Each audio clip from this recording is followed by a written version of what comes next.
Hello students, welcome back to my channel. आज के इस वीडियो में हम लोग देखेंगे ब्यूटीफुल ब्लू प्लैनेट, जो कि चैप्टर 2 है इंग्लिश बुक का, English text book class 9 CG board का।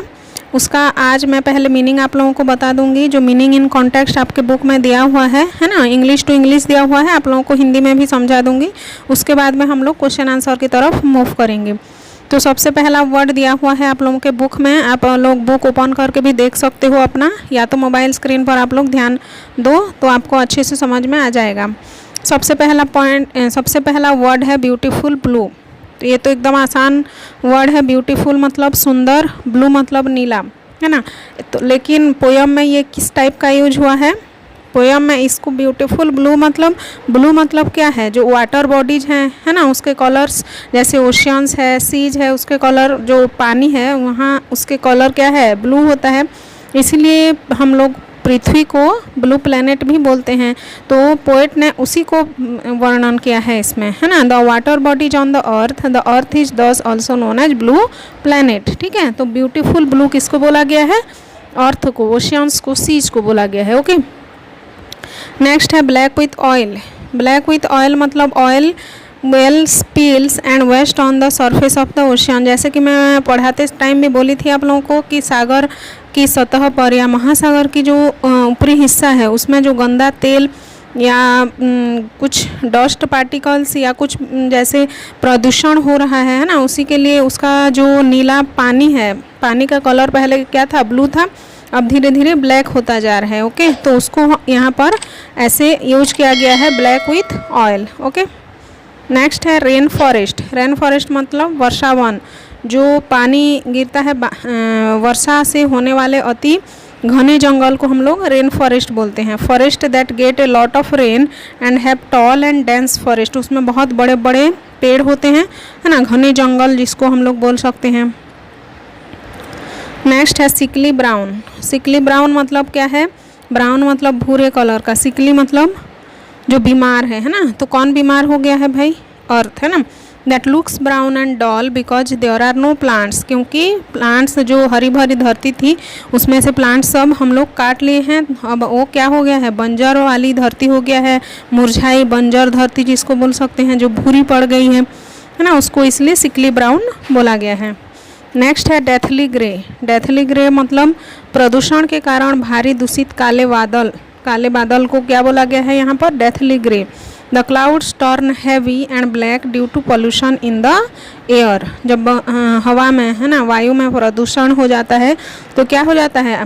बादल काले काले दिखने लगते हैं। ओके, उसको बोला गया है डेथली ग्रे। नेक्स्ट है स्टीवर्ड। स्टीवर्ड मतलब संरक्षक, प्रबंधकर्ता भी उसको बोल सकते हैं हम लोग हिंदी में। जो केयर टेकर होते हैं, जो टेक केयर लेते हैं, है ना, persons who take care of people और हाउस होल्ड, उसको हम लोग स्टीवर्ड्स बोलते हैं। नेक्स्ट है एक word gasp and wheeze. Gasp and wheeze मतलब सांस लेने में कठिनाई, है ना, अच्छे से हम लोग जब सांस नहीं ले पाते हैं, breath with difficulty, opening mouth to taking air. देखना अभी हम लोग जैसे हम लोग का सांस भर जाता है तो हम लोग मुंह तरफ सांस लेते हैं ना, नाक तरफ से हम लोग का थोड़ा सा कठिनाई होती है तो हम लोग मुंह खुला करके सांस लेते हैं, तो उसको बोलते हैं गैस्प एंड व्हीज। नेक्स्ट है पावर्स। पावर्स मतलब क्या होता है? पावर्स दैट बी यहाँ पर दिया हुआ है। पावर्स दैट बी मतलब the protecting powers of the saviour. ठीक है, तो रक्षक की सुरक्षा करने की जो शक्ति है।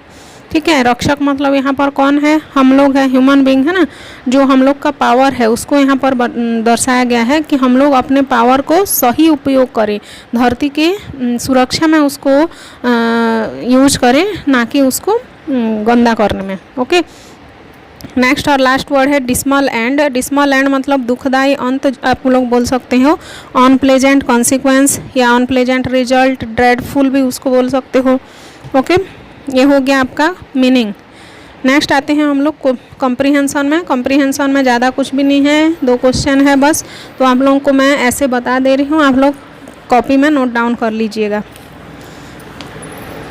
तो क्वेश्चन नंबर 1 में आप लोगों का क्या दिया हुआ है?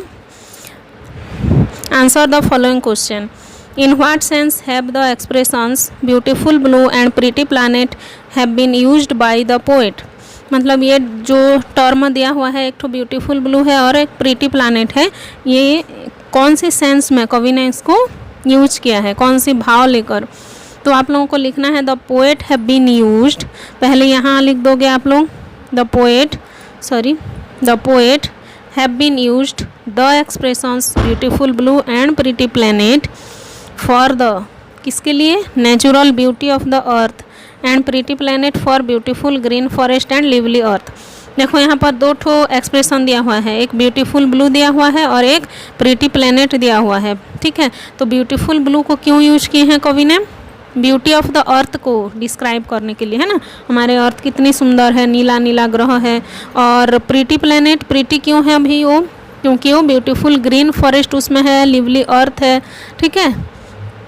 लिखना है आप the poet have been used the expression beautiful blue for the natural beauty of the earth and pretty planet for beautiful green forest and lively अर्थ।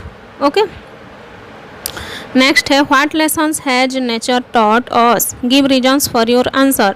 इसमें आप लोगों को नेचर के बारे में बताया गया है ना। पोयम जो पोएट है हम लोग को अर्थ के डिटेरियोरेटिंग कंडीशन के बारे में, उसके ख़राब सिचुएशन के बारे में बताया है। अर्थ हमारा कैसे पॉल्यूटेड हो गई है, पहले कितनी सुंदर थी और उसकी भूमि जो है बंजर बन गया है। तो ये सब से आप लोगों को क्या लेसन मिला है, इसको आप लोगों को लिखना है, ठीक है। तो मैं अपने हिसाब से बता दे रही हूँ, आप लोग अपने हिसाब से खुद भी आंसर इसमें लिख सकते हो। तो आप लोग लिख सकते हो nature has taught us I am myself beautiful, मतलब नेचर क्या बोलती है, पृथ्वी क्या बोलती है कि मैं खुद ही सुंदर हूँ, है ना। सो डोंट पल्यूट माई एयर, इसलिए मेरे एयर को पल्यूट मत करो, मेरे वाटर को पल्यूट मत करो, है ना। Don't pollute my water and soil, save me from pollution so that I can give you better live. मतलब मेरे को जब आप गंदा करोगे, मेरे को यूज करोगे, मेरा ख्याल नहीं रखोगे, तो मैं भी उसी टाइप के आपका रिएक्शन दूंगी, ठीक है। तो इसी लेसन हम लोग को इस पोयम से मिला है। फिर मैं रिपीट कर दे रही हूँ, एक बार आप लोग नोट कर सकते हो। Nature has taught us I am myself beautiful, so don't pollute my air water and soil, save me from pollution so that I can give you better live. Okay, question number 3 में दिया हुआ है suppose that you are the beautiful blue planet, human beings have caused several problems for you, list out the problems that the makers of the planet face. मतलब आप suppose करो कि आप खुद ही अर्थ हो और ह्यूमन बीइंग्स आपको बहुत सारे प्रॉब्लम्स क्रिएट कर रहे हैं। तो प्रॉब्लम्स क्या क्या हो सकती है आप खुद फील करके उसको लिखोगे। ओके, तो एक एग्जाम्पल आपको, दो एग्जाम्पल्स यहाँ पर दिया हुआ है, एक रिवर का और एक एनिमल्स का। ट्री, अगर आप पृथ्वी हो और आपके ऊपर मतलब ट्री है ना, आपका ट्री होने के नाते मतलब क्या क्या प्रॉब्लम हो सकता है, आपको कट कर दिया जाएगा तो कैसे होगा। जैसे कि ट्री में आप लोग लिख सकते हो I can't grow yearly, people cut me down fastly for their uses, है ना, पीपल मेरे को कट कर दे रहे हैं। अगर आप एयर हो तो कैसे लिखोगे, आई कांट ब्लो फ्रेश, मैं फ्रेश एयर, फ्रेश हवा नहीं बह सकता हूँ। People pollute me and live poisonous gases and dust और पॉइजनस गैसेस मेरे हवा को दूषित कर दे रहे हैं, पॉल्यूट कर दे रहे हैं, ठीक है। बर्ड्स होते तो there are no trees and roofs to make nest, people cut down trees and make bricks houses, है ना। बर्ड्स लोगों को ट्री की ज़रूरत होती है, अगर ट्री ही नहीं होगी, शुद्ध हवा नहीं होगा तो बर्ड्स को भी तकलीफ होगी। उसके बाद में एनिमल्स का दिया हुआ है। और सॉइल में आप लोग लिख सकते हो सॉइल क्या हो रहा है, उसकी फर्टिलिटी का जो रेट है वो कम होते जा रहा है ना। My fertility is reduced, people use chemicals and don't save me from erosion, soil erosion जो होता है ना, जंगल को हम लोग काट दे रहे हैं तो उसके मृदा अपरदन जिसको बोलते हैं, है ना, सॉइल इरोजन, तो उसको हम लोग ध्यान नहीं दे रहे हैं तो सॉइल ऐसी बोलेगी, ठीक है। अब क्वेश्चन नंबर 4 है who are next care taker. Question में दिया गया है आपको कि नेक्स्ट केयर टेकर कौन है, अगले रक्षक कौन है। तो यहाँ पर मैं बताई थी जब पोयम समझा रही थी, है ना, पीपल ऑफ न्यू जेनरेशन, हमारे बाद वाले जो पीढ़ी हैं, ठीक है, नई पीढ़ी के लोगों को ही यहाँ पर नेक्स्ट केयर टेकर बोला गया है। ओके, एक ठो और देख लेते हैं लिस्ट वाला। List in the table below the changes that have taken place in different aspects of nature and environment around us। मतलब प्रकृति और वातावरण में आए विभिन्न परिवर्तनों को तुलना कर लिखो।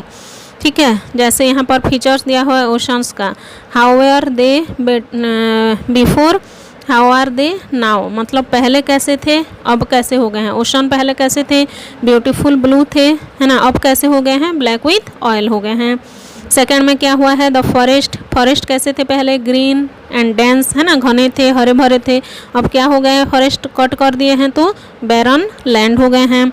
नेक्स्ट है द क्लाउड्स, क्लाउड्स कैसे थे पहले, वाइट थे जो कि फ्रेश वाटर लाते थे ना, वाइट विथ फ्रेश वाटर आप लोग लिख सकते हो, अभी क्या हो गए हैं, फील्ड विथ एसिड रेन हो गए हैं। नेक्स्ट है द प्लेन्स कैसे थे पहले, सभी पोयम से ही आप लोगों को मिलेगा, पोयम को आप लोग अच्छे से अगर सुने हो, जाने हो, है ना, अच्छे से समझे हो तो आप लोग आराम से इसको बना सकते हो। द प्लेन्स पहले कैसे थे, ओवरफ्लोइंग विथ ग्रेन थे, अब कैसे हो गए हैं, barren with soil erosion. Next the air कैसे थे पहले, फ्रेश पॉल्यूशन फ्री थे, अब कैसे हो गए हैं, इम्पॉसिबल टू ब्रीथ, है ना, पॉल्यूटेड हो गए हैं। Next care for nature and the earth, कैसे थे पहले, बेटर केयर थे, है ना, अच्छे से देखभाल करते थे लोग, इतना पॉल्यूशन फैलाते नहीं थे। लेकिन अब क्या हो गया है, किलिंग देम ऑफ, ठीक है, अब सबको मार दे रहे हैं, या तो पृथ्वी हम लोग को मार रही है या हम लोग पृथ्वी को मार रहे हैं, इस टाइप का सिचुएशन जो है हम लोग के पास आ गया है। ओके, आई थिंक यहाँ तक के सब क्वेश्चन आंसर क्लियर हो गया है आप लोगों को। ओके, इसी के साथ हम लोग का ये जो चैप्टर था वो ख़त्म हो चुका है। अब नेक्स्ट चैप्टर आप लोगों का है चैप्टर रीडिंग सी सालुमराडा थिमक्का, जो कि आप लोगों को नेक्स्ट वीडियो में देखने को मिलेगा। ठीक है स्टूडेंट्स, और फिर वही बात मैं बोलना चाहूँगी, जो लोग मेरे चैनल में नए हैं और अभी तक सब्सक्राइब नहीं किए हैं तो please subscribe my channel, do like and share the videos. Okay students, take care, bye.